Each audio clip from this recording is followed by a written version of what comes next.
The story of an ancient Indian king who once became very curious about the meaning of peace. And he went out and invited all the intellectuals in his kingdom to come and explain the meaning of peace. And everybody came and did their best, but nobody could satisfy the king. And so one day there was an intellectual from another town who came on a visit, and the king asked him the meaning of peace. And he said, the only person who can give you a satisfactory answer is an old sage who lives outside your kingdom. But he is so old that he cannot come to you. You will have to go to him and ask him this question. And so the next day the king went to this sage and asked him the meaning of peace. And the sage quietly went to the back of the house, came back with a grain of wheat, and placed that grain of wheat on the king's palm and said, here is your answer. And of course the king didn't know what a grain of wheat had to do with peace, and he didn't want to show his ignorance. So he quietly clutched that grain of wheat and went back to his palace and found a little gold box and placed that grain of wheat in the box. And every morning he would get up and open the box to look for an answer, and he couldn't find any answers. So a few days later, when this intellectual came back on a return visit, the king asked him to explain. He said, you sent me to this sage and he gave me this grain of wheat, and I don't know what the grain of wheat has to do with peace. And that's when the intellectual explained and said, this is very simple. He said, as long as you keep this grain of wheat in this box, it will not do any good. It will rot and perish, and that will be the end of the story.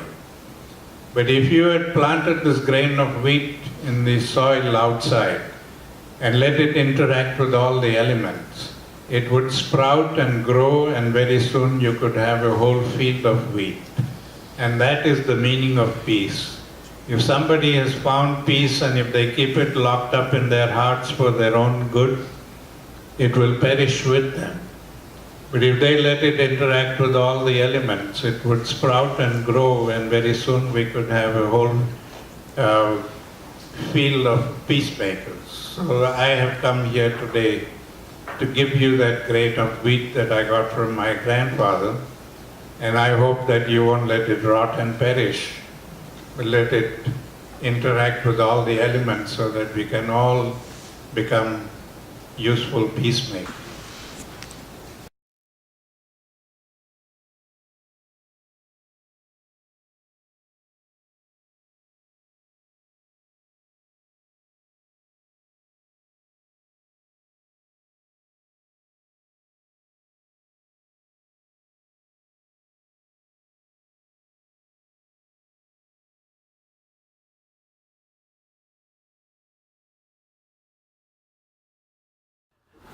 There are actually 3 gates on this stage. We're going to make the side gate there, the side gate around here. After we block the road, they'll send traffic, if there is any traffic, for those. Have you ever tried to block that street? Yeah, he said he might. It was the highlight of the whole thing. Like I never got more than like 2 minutes talking with him, but yeah, I mean, since I've read a lot of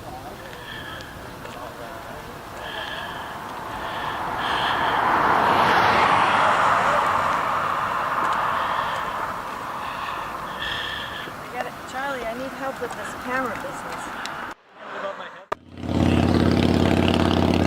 Okay, tell us your name and where you're from. I'm Father Carl Cabot, OMI, Oblate of Mary, Immaculate. I'm from Belleville, Illinois. Wow, and tell us why you're here today. I'm here because drones kill women and children, and just indiscriminately, basically. Yeah. And what? And you took part in the National Catholic Worker Conference in Rochester. Yeah. So let's see what your sign says.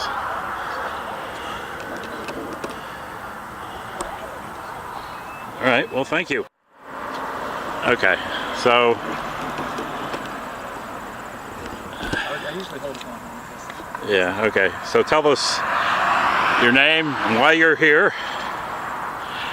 My name is Mark Scavilla Carver, and I belong to the Catholic Worker. I'm here actually hoping, as well as giving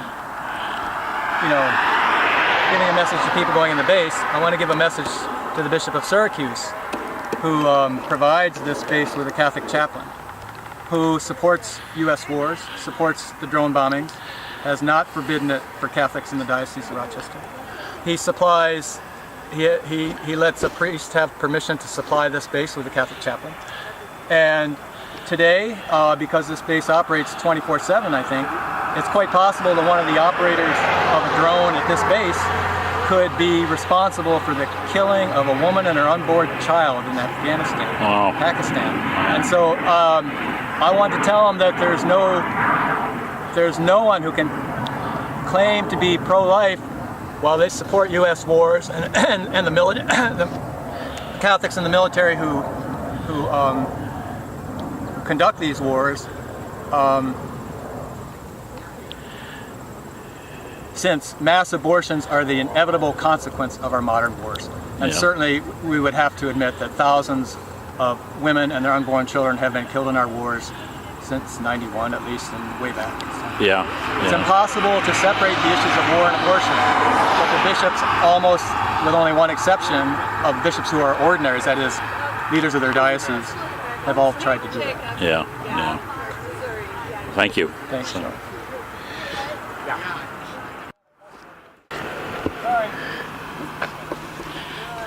Sorry, the gate's closed. Give them room to get off the road.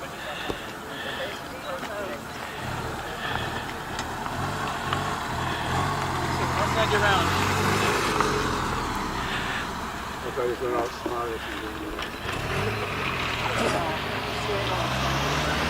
So he knows the routine.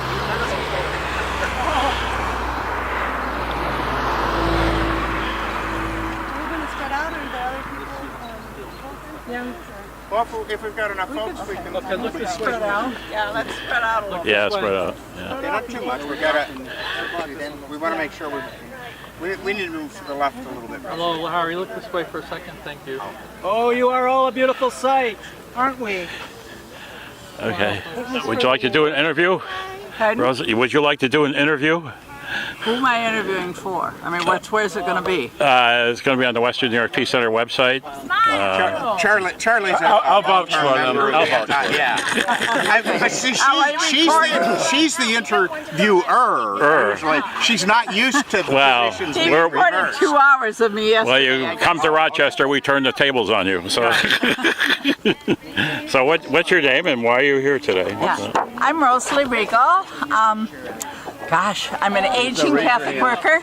I come from Evanston, Illinois, but my Catholic worker house of choice at the moment is Su Casa, which is in back of the yards on the south side of Chicago.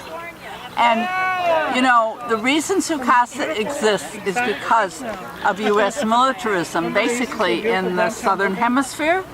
We serve Spanish-speaking women and children who have been either started for torturers, for people that have been tortured, supported by the U.S. regime, and now we serve women who have been abused by our immigration system and other assorted ills. Yeah.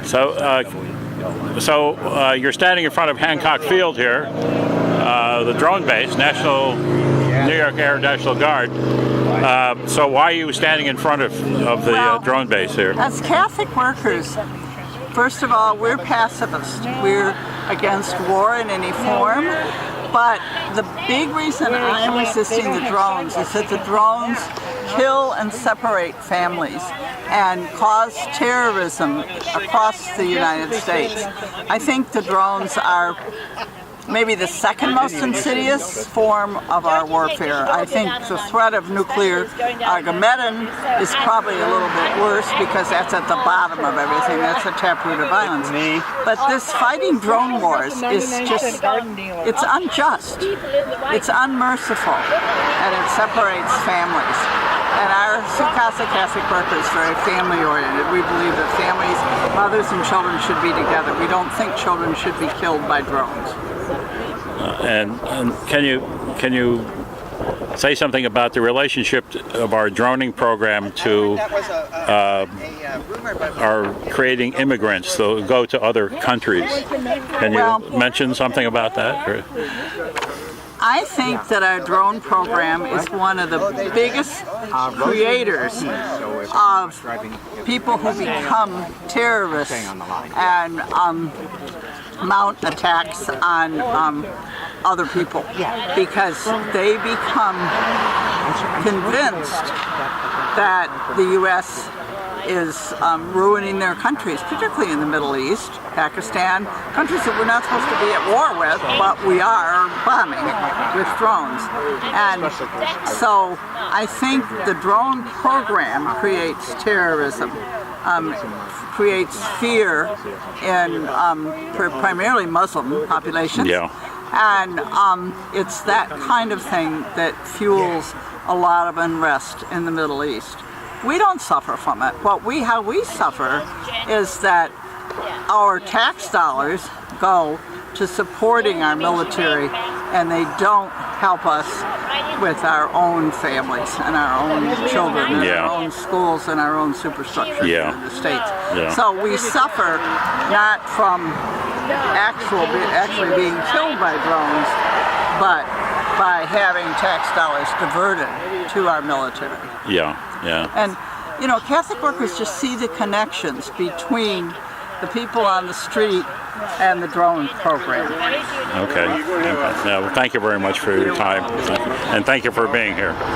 So we have a visitor. We have a couple visitors here. So. Hey, how you doing? Pretty good. Good. Good afternoon.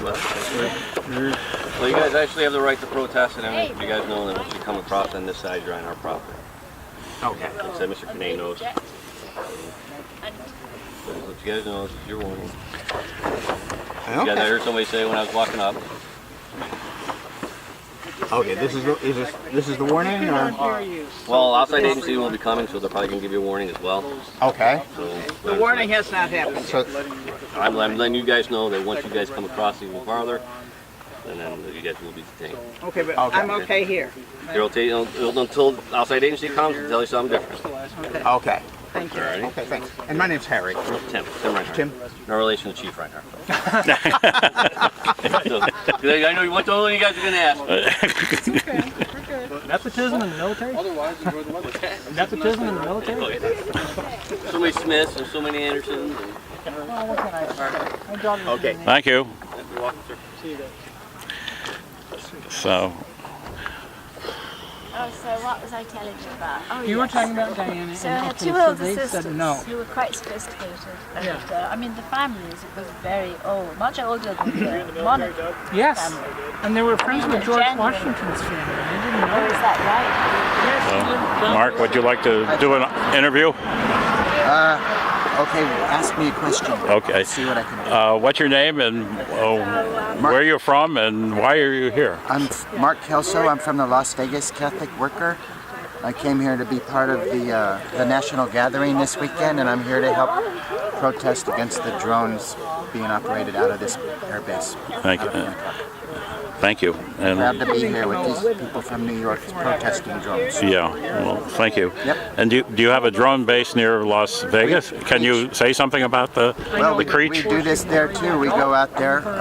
We go out there regularly, at least once a month, and protest. And we have events throughout the year where a lot of people come out to the action. And Yeah, I've read about a lot of the exploits out there. So thank you very much, and thank you for being here. it's a pleasure. It's a Thank you. privilege to be here with you. Hi. Hi.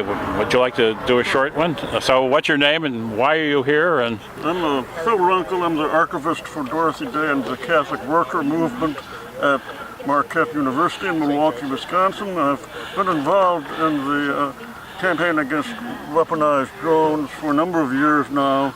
There's a training base in Wisconsin where, and I've been a number of times, and it's my first opportunity to be here. And certainly I'm in solidarity with those who have been involved in the campaign here for a number of years now. yeah. So, Well, thank you. Thank you for making the trip. So thank you for archiving. So.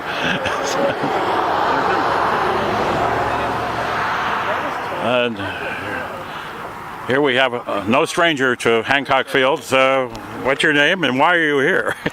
My name is Kathy Kelly. I'm from Chicago, and I'm very fortunate to join with people who I think are all in agreement that the U.S. military has usurped its own authority over this land because of the way that the land is being used. The land is being used to enable the aerial terrorism that destroys lives, separates families forever, creates tremendous fear and resentment and antagonism, and contributes toward the proliferation of weaponized drones. I just came back from Afghanistan in the spring, and gosh, one young fellow I sat with, he's a Pashto. His family is in the Wardak province.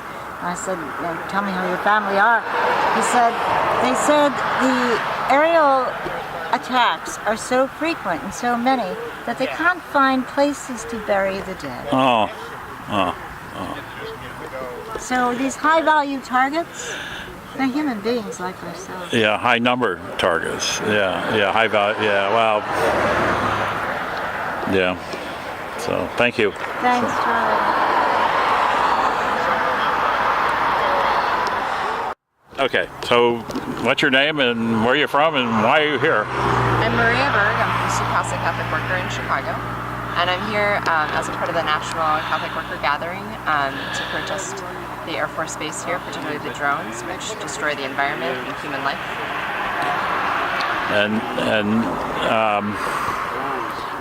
What do the Catholic bishops have to say about this here? So.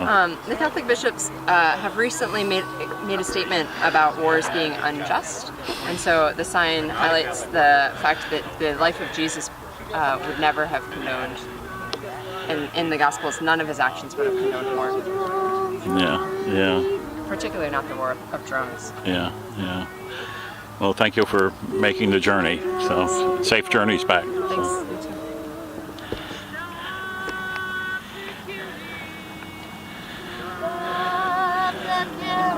So, hi. Would you like to do a short interview? Okay. What's your name and why are you standing in front of Hancock Field Drone Base and where are you from? So. My name is Chrissy Kirchhoffer. I'm from St. Louis, Missouri, and was brought up here with the National Catholic Worker Gathering in Rochester, New York.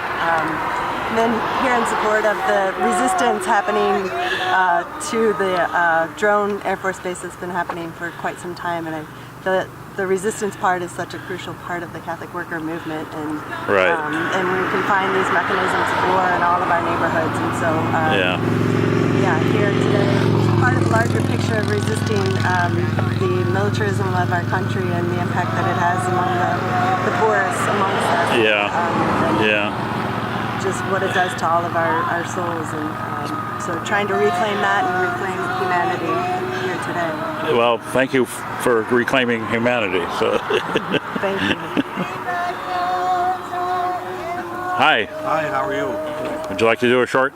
Sure, why not? Okay, what's your name, why are you here, and where are you from? So. Well, my name is Steve Jacobs. I'm a Catholic worker from Columbia, Missouri. We came out for the National Gathering, and we heard they were going to have a drone demonstration. And there's something evil about killing people by remote control on the other side of the planet. Right. Who you've never met before. Right.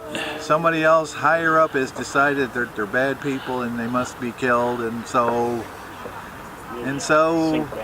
they take orders eventually. They find people by video camera from the sky, and they try to say they're bad people, but we know that there's been hundreds of civilians killed in strikes, and there's no accountability for this, and it's a war crime. So we're pretty much against that. We don't think our freedom is dependent on killing people that we've never met before, who've never done anything personally to us. Right. I mean, people driving around in a truck or walking on a highway. You're making a lot of assumptions about people from a long distance away. Right. Yeah. And we know that the innocent people, innocent bystanders have been killed by these things, and so. Right. It's not just. It's an assassination program. Yeah. There's no judicial. decision-making process or trial for these people. It's just, you know, there's too much secrecy about it. There's too many lies about it. And there's terrorism. There's all kinds of terrorism. There's a terrorism that people do on the ground, but there's a terrorism that these Predator drones do every time they launch a Hellfire missile at someone, kill someone. So we're adding to the violence, adding to the terrorism, and there's no winners. Except for the weapons corporations who build these things. And the military who gets money to operate it. You know, they're the winners. The rest of us are either innocent bystanders, or, you know, sometimes if you're over there, you might be a victim of these. Where's the justice in that? I mean, there is no justice. I mean, that's the problem. Well, thank you for. Do you have a drone base near Columbia, Missouri? Yeah, we got one at Whiteman Air Force Base. And what have you been out in front of that? Demonstrating there 3 or 4 times. Brian Terrell came out across the line to Mark Kenny, and they did some prison time for that. I've been arrested in the past before they had the drones. We were protesting the nuclear weapons. They had the B-1 bomber. Over there, and a stealth bomber base over there. And they used to operate the Minuteman missiles that were buried in the ground in Missouri before they were removed and taken out in the early 90s, I guess. Well, you've been in the trenches for a long time, and I thank you very much for all your work. Thanks for spreading the word. Okay, thank you.